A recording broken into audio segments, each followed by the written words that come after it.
महुआपुर गांव में सबसे ज़्यादा फेमस थे मोटू के पान और दूर दूर से लोग मोटू के पान खाने आया करते थे। काका तनिक हमको एक स्पेशल पान लगा दो। हाँ, और एक हमें भी स्पेशल पान लगा दो काका। अरे हाँ, तुम दोनों के लिए लगाएंगे स्पेशल पान, रुक जाओ जरा। अरे हाँ मोटू काका, थोड़ा जल्दी करना। वैसे मोटू काका, आखिर आप इस पान में डालते का हो? इतना मजा कैसे आता है? और उसी समय मोटू पान खाते हुए कहता है, अरे ये तो हमारे पान का कमाल है, नहीं तो इतना मजा कहाँ आएगा। अरे हाँ काका, आपने सही बोला, इतना मजा तो कहीं किसी के पान में आता ही नहीं है। अरे बेटा, तब 35 साल हो गए हमें पान बनाते बनाते, तो आदत तो हो ही जाएगी अच्छे पान बनाने की, क्यों बोलो? अरे हाँ काका, ये तो बात आप बिल्कुल सही बोले। मोटू के पान खाकर सभी के मन बिल्कुल फ्रेश हो जाते और सभी लोग मंत्र मुक्त हो जाते। जो भी उसका पान खाया करते थे वो उसका हमेशा तारीफ बिना किए जाते ही नहीं थे। मोटू एक पान 15 के दिया करता था और 15 रुपये होते हुए भी उसे सारे लोग खरीदते थे और खाते थे और मजे लेते। मोटू के दुकान के सामने ही एक और पान पट्टी वाला लगाया करता था जिसका कि नाम पतलू था और वो भी बहुत मेहनत किया करता था और वो एक पान 10 रुपये के दिया करता था।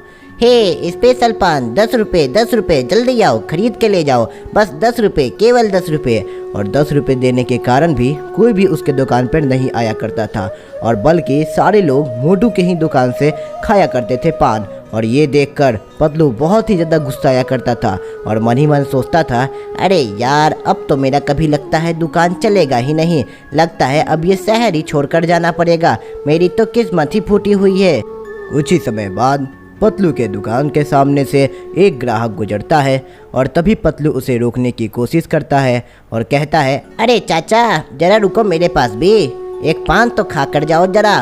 अरे नहीं नहीं, हमें पान नहीं खाना है, हमें तो बस मोटू चाचा का ही पान खाना है। क्या मस्त पान बनाता है, पूरा माइंड फ्रेश हो जाता है और वो तो बहुत टेस्टी बनाता है। और ये सब सुनकर पतलू पान वाले को बिल्कुल ठीक नहीं लगता और वो कहता है, अरे हम भी तो वही सब डालते हैं जो कि मोटू डालता है पान में, लेकिन मुझे समझ में नहीं आ रहा है आखिर आप लोग उतना उसका क्यों पान खाते हो।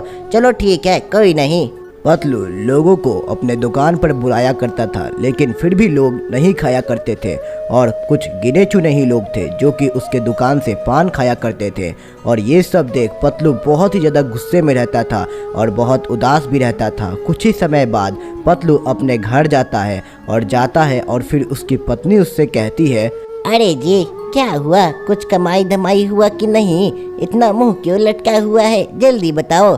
अरे क्या ही बताओ तुम्हें, मेरा तो कोई कमाई धमाई का ठिकाना ही नहीं रहा और ऊपर से वो बूढ़े से मोटू को तो लगता है मरने का इंतजार करना होगा तभी हमारा कमाई कुछ स्टार्ट होगा, वरना ये शहर ही छोड़कर जाना होगा। और ये सब सुनकर पतलू की पत्नी बोलती है, अरे कुछ भी हो जाए मैं तो इस शहर को छोड़कर नहीं जाऊंगी। और एक बात और, कल हमारा भाई आ रहा है तो उसके स्वागत के लिए अच्छे अच्छे खाने भी लेते आइएगा। और उसके बाद पतलू मन ही मन में सोचता है और कहता है, अरे ये क्या, एक नई मुसीबत, अब क्या, अरे ये क्या, आपने कुछ कहा क्या? लेकिन फिर पतलू अपने मुंह पर कंट्रोल करता है और चुपचाप रह जाता है, अरे नहीं मैंने कुछ नहीं कहा। और उसके बाद अगले ही दिन पतलू की समस्या और भी ज़्यादा बढ़ने लगी थी। एक तरफ उसकी आमदनी घट रही थी और दूसरी तरफ उसके पत्नी के ताने। खैर अब दूसरा दिन आता है, बाजार में पूरी चहल पहल मच जाती है और पतलू और मोटू अपना पान का दुकान लगाते हैं। एक तरफ मोटू के दुकान पर पूरा भीड़ लग जाता है और पतलू वैसे ही शांत खड़ा था और अपने नज़रें मोटू के दुकान पर गड़ाए बैठा था। और थोड़ी ही देर में पतलू को एक आवाज़ सुनाई देती है, अरे ओ जीजा जी कैसे हो?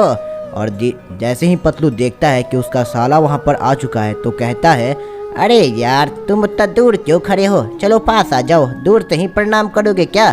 अरे नहीं जीजा जी।